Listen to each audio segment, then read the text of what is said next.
हाँ, question number 8 बोलता है an antifreeze solution. An antifreeze solution याद है तुमको? एंटी फ्रीज कौन सा सॉल्यूशन होता है? इथाइलिन ग्लाइकोल 35%, एनसीईआरटी में लिखा है, एमसीक्यू में आ सकता है। इज प्रिपेयर्ड फ्रॉम 2 to 2.6 ग्राम। कितना लिया है? 2 to 2.6 gram ethylene glycol. Formula है C2H6O2। अच्छा, 7th क्वेश्चन हो गया क्या? सबसे अच्छा क्वेश्चन था वो भी। हेलो, 300 ग्राम 25% सॉल्यूशन, 400 ग्राम 40% सॉल्यूशन, फिर दोनों को मिक्स कर दिया, हो गया था सबसे। क्या एक्सप्लेन करने की जरूरत नहीं? पक्का 7th क्वेश्चन तो पूछेगा नहीं क्या? इसके बाद कराते वो 2 to 2.6 ग्राम इथाइलिन ग्लाइकोल है और 200 ग्राम पानी है, ये मिक्स किए। Calculate molality of the solution. Molality का फॉर्मूला क्या होता है? जवाब दो सीधे। Number of moles of solute upon weight of solvent in KG है ना। यहाँ मोल्स ऑफ सॉल्यूट निकाल सकते हो, ये रहा given mass, molar mass divide करके वेट ऑफ सॉल्वेंट बड़ा है केजी में नहीं ग्राम में, तो इनटू क्या कर लेंगे, हो जाएगा, मोलैलिटी सीधी आ जाएगी। अब बोल रहा है if the density of the solution, density दे रखी है कितनी, 1.072 ग्राम पर ml, सॉल्यूशन की डेंसिटी दे दी है, और पूछ क्या लिया है, what will be the molarity, molarity बता दो। अच्छा, तुमको कल बताया था डेंसिटी में दो चीजें होती है, कौन कौन? मास और वॉल्यूम। क्या पूरे सॉल्यूशन का मास आ रहा है? पूरे सॉल्यूशन की डेंसिटी बढ़ी है, क्या पूरे सॉल्यूशन का वॉल्यूम आ जाएगा? वॉल्यूम आ जाएगा तो मोलैरिटी खत्म। इसमें क्या बताना है?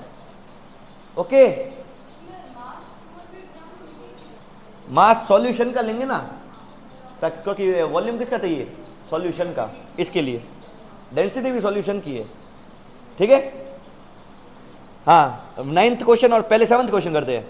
A solution is obtained by 300 gram mixture of 25% solution. एक सॉल्यूशन है जो 300 ग्राम है, कितना है, और इसमें 25% सॉल्यूशन है ना। 25% मतलब सॉल्यूट कितना होगा? 25%। क्या 300 का 25% निकाल सकते हो? 75 ग्राम दिख रहा है। एक और सॉल्यूशन लेके आए हैं जिसका वेट है 400 ग्राम, कितना है, और इसके अंदर सॉल्यूट है 40% बाय मास। क्या इसके अंदर सॉल्यूट आ जाएगा? कितना आया? 40% ऑफ 400 ग्राम निकाल दोगे, बाकी पानी है। इन दोनों सॉल्यूशन को मिक्स कर दिया, टोटल सॉल्यूशन कितना बनेगा? 700 ग्राम, ठीक है। और उसमें सॉल्यूट कितना होगा? इसके अंदर जितना है प्लस इसके अंदर जितना है, समझ में आ गया, ठीक है। वापस वेट परसेंटेज निकाल सकते हो नए सॉल्यूशन का, 75 प्लस 75 प्लस 160, ये हो जाएगा मास ऑफ सॉल्यूट ऊपर, सही है। 75 प्लस 160, ये कहां से लाए पता चला? मास ऑफ सॉल्यूशन कितना हो जाएगा, इनटू क्या हो जाएगा, 100 हो जाएगा। आकाश हो जाएगा, किया था तो हो रहा है। 9th question, a sample of drinking water to be severely contaminated with chloroform. Chloroform है पानी के अंदर, और अगर क्लोरोफॉर्म पानी के अंदर होता है वो कार्सिनोजेनिक हो जाता है। कैसा हो जाता है? मतलब कैंसर होता है उससे। The level of contamination was 15 ppm by mass. Contamination कितना है? 15 ppm में है। ppm को कन्वर्ट किस में करना है? मास परसेंटेज में। याद है कैसे करते थे? ppm का फॉर्मूला लिखो, ऊपर क्या आता है? सॉल्यूट मास, और नीचे क्या आता है? सॉल्यूशन इनटू परसेंटेज में क्या आता है? Mass of solute upon mass of solution into, इसको 10 की पावर 6 करना, सॉरी, और उसको 10 की पावर 2 करना। ये चीज और ये चीज दोनों में सेम है, ये वैल्यू दे रखी है ppm वाली, ठीक है ना। उससे क्या ये निकल जाएगा, ये पूरा पूरा कहाँ पुट करना है? यहाँ पे। क्या मास परसेंटेज आ जाएगा? इसको बस वहां डिवाइड में फेंकना है। Okay, determine the molality. Molality निकाल दोगे, ए मोलैलिटी कैसे निकालोगे? नंबर ऑफ मोल्स, इसके 15 पार्टिकल है, ठीक है।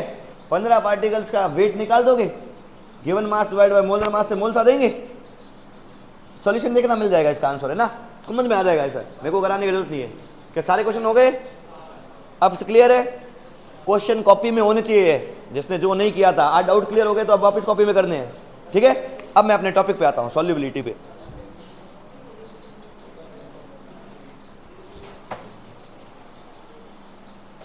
तो आज का अपना टॉपिक है, इसको वापस